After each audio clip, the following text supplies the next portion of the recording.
I've lived in California my entire 34 years of life.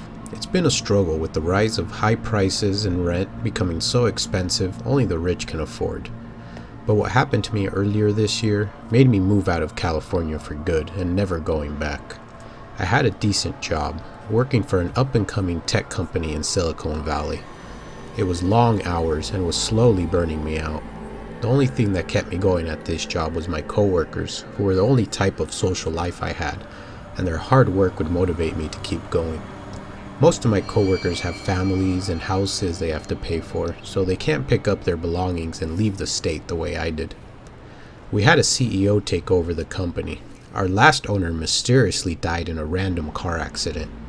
The new owner that took over greeted all the employees and introduced himself one employee at a time. I thought this was very polite of him, introducing himself to the team that keeps the company running. We have over 100 employees, so most new managers and bosses never come by to introduce themselves and just begin working their scheduled job as normal. I've seen a lot of managers come and go as the job ends up being too stressful dealing with all the obstacles a large up-and-coming tech company runs into. All the way from employees not doing their jobs, right up to government regulation halting their business flow. The new boss seems to be great, and setting up systems and everything on the job began smooth. We hired extra managers so the current ones wouldn't be flooded with work, and hired another 15 employees to get the business moving quicker. This new boss was smart. He was extremely business savvy and had already created his own tech company, which ended up selling to a large social media company for millions of dollars.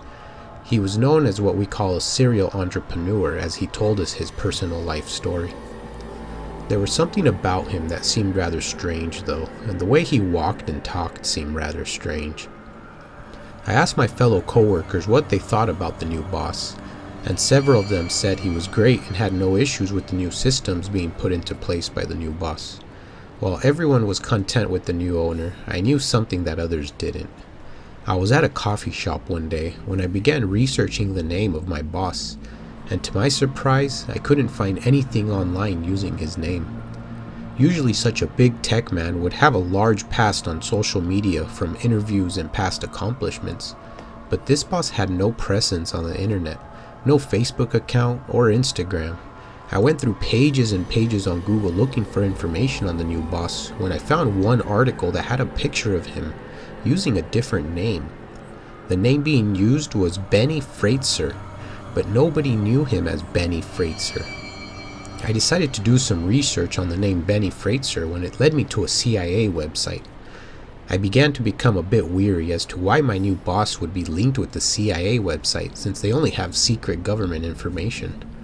The further I researched, the bigger the story became of who my new boss was. I was linked to an article about bioengineering human genes and testing on creating a human clone that would originate from humans. At this moment, the realization came to mind that our boss might be a clone and not an actual human. Now to think of it, he did seem a little robotic when he introduced himself to me on his first day of work. I laughed it off and thought to myself, there's no way in the world our new boss is some sort of government experiment, taking charge of our company that was purchased in full cash for over $10 million. Our company is creating a new artificial intelligence system that can recognize user emotions, which uses artificial intelligence to test what their future looks like, all the way from family life, career, and hobbies. I didn't see why government would be interested in our technology, but the more I thought about it, the more it made sense that someone would want to be in charge of such technology without exposing who they are. I kept doing research on the name Benny Freitzer, and noticed there was old storyline of a mad scientist who had created an unexplained machine that would take over human brains and put implants of dead humans and bring them back to life. This was just a fictional story written years ago, but the main character's name happened to be Benny Freitzer, which was the full name of our new boss. I had dug myself into a rabbit hole now and began thinking to myself, why did I begin researching this? I should have just minded my own business before I get in trouble and lose my job over some conspiracy theory. The next day at work, I was nervous the entire day, just thinking in my head that our new company boss was some sort of government experiment. I had to take a break and head to the restroom. As I stood at the urinal, I hear the bathroom door open. I glance over, and to my surprise, it was our boss. I greeted him as he stared at me with no expression. He walks near me and begins using the urinal 2 spaces away from me while he stared at me non-stop. I began to pretend like I didn't know anything and asked him how he likes the new company so far. At that moment, he looked at me and said, "If you do any further research on me, you will disappear. Nobody will know where you are or what happened to you," as he washed his hands and walked out the bathroom. I freaked out and didn't know what to reply. My boss in some mysterious way had figured out I was onto him and might have figured out some unknown details about who he really was. I went back to my office and grabbed my coffee. I left a note on my desk to my supervisor telling him I had some unexplained family issues that I had to leave in emergency. I began to sweat, thinking this human clone boss of mine was going to do harm to me for researching his personal information. I began to think how in the world he found out I was doing research on him, since I was using my laptop at a local coffee shop where they had no access to see my information. Once again, I saw the boss in the distance as he walked into his office and stared at me while I grabbed my belongings. I packed my stuff up and decided to leave my job instantly. I wasn't risking sticking around any further. I told my landlord I would pay the last month of rent as I left the state and headed back east to my grandparents' house, where I would feel safe from anybody knowing me. My grandparents live out in the countryside, so they wouldn't want to come this far to look for me. It was the next day, and I was driving east for the next 40 hours to arrive in Louisiana at my grandparents' home, when I received a text from a random number. All it read was, "You can run, but you can't hide." I don't know what to do. I can't make police reports since they will look at me like a crazy person. I told my grandpa the entire situation as he explained to me, "Look, son, nobody can run through the bullets of a 9/11, as he handed me a large .45 caliber handgun and placed it in my lap. My grandfather was an ex-war veteran and said that gun will protect you from whatever is coming after you. Just keep it by your side at all times. I'm now starting to build up some sort of anxiety I never had before. I feel like I'm being followed and they know where I'm at. I wish I would have never been researching who Benny Freitzer really was." I just moved my entire family to California. We are excited to live just 20 minutes from the beach and had a new job lined up starting at a week after we arrived. We decided to rent a house that was nestled up in the mountains. The house was a bit older, so it wasn't too nice, but it was the best place we could rent that was close to home and near the beach so we could enjoy our off time. I have 2 kids and a wife, so it's up to me to make sure everyone is cared for and all our bills are paid. My wife is a stay-at-home mom since both of our kids are still young and haven't begun school yet. Hopefully when our kids are in school, my wife can go back to running her online business, which will help us out in buying a home in the local area instead of renting. We had been in California for 2 years now. Our kids had begun school, and my wife slowly began starting her online website where she would resell clothes that she would source from local thrift shops and estate sales. We were looking to buy a new place to live since rent was more expensive than buying a home would be. After a few weeks' time, we found a well-sized house farther in the city that was a duplex. I figured we could live on the large side duplex while we rent out the other side to help us pay the mortgage twice as fast. After the paperwork had finished up, we packed the little belongings and rented a U-Haul truck to drive over to our new house.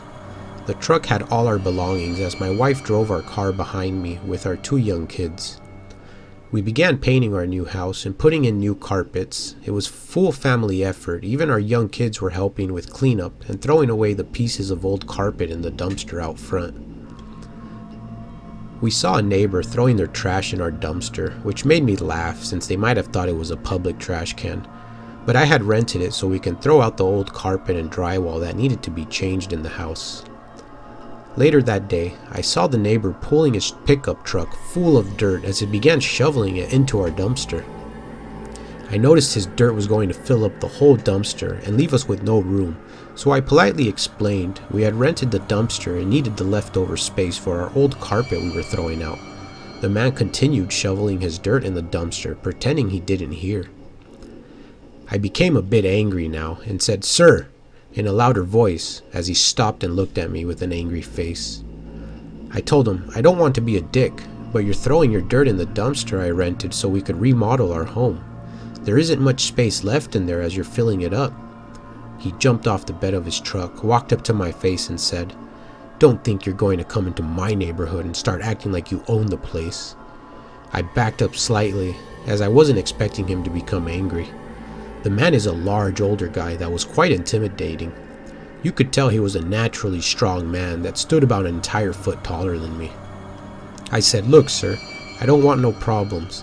I'm just trying to get our house fixed up since we just moved in." He walked away as he turned on his older truck while the muffler threw a cloud of smoke right into my face. I coughed from the smoke as he drove off speeding. I thought to myself, what the hell was wrong with that guy, as I walked back into my house to continue working on taking out the old dirty carpet that smelled like cigarettes. A few weeks went by and we had slowly began making our new house feel like a home. We had installed new carpet, painted the walls, and began putting new tile in the bathrooms. Later that night, I sat in the living room watching the local news as I hear my wife scream with a tone of fear as I jumped to my feet and said, "What's wrong? What happened?" She said someone was staring at her through the window as she was reading a book. She had glanced to the window and saw someone wearing a Halloween mask while they stared at her. We don't have any cameras yet, and this angered me, so I grabbed my pistol and walked to the front of the house to confront whoever was spying into my house. As I walked out there was nobody there. I looked around the front porch and side of house but could see nobody. As I walked out on the sidewalk, I saw the old truck of the man who had been putting his dirt in my dumpster as it turned the corner of the block driving off to the main road. I thought to myself, that crazy old man was now spying on my family and didn't know how long this could have been going on. I set up a porch camera to try and capture the man walking into our property so I could take it to the local police and have him arrested for entering my property and peeking in the windows. Luckily, my wife has a private office where she is working from now, and my kids are in public school, so I don't have to worry about him showing up and harming my family while I'm away at work. I had the Ring camera running on my cell phone app all day the following morning. I propped my phone up standing against my coffee mug as I began working on the computer. At that moment, I see the man's truck pulled in front of my house. He parked his truck and sat in it for the next 30 minutes out front. I feel like he was being a predator, waiting for my wife or kids to possibly harm them. I figured he must have still been angry when I told him to stop throwing his trash in my dumpster. I saw him throw something out the passenger window as it landed on my front lawn. I expanded the view on my porch camera and could see this crazy man had thrown a Molotov cocktail at my house. A Molotov cocktail is a glass bottle filled with gas and lit on fire to act like a firebomb.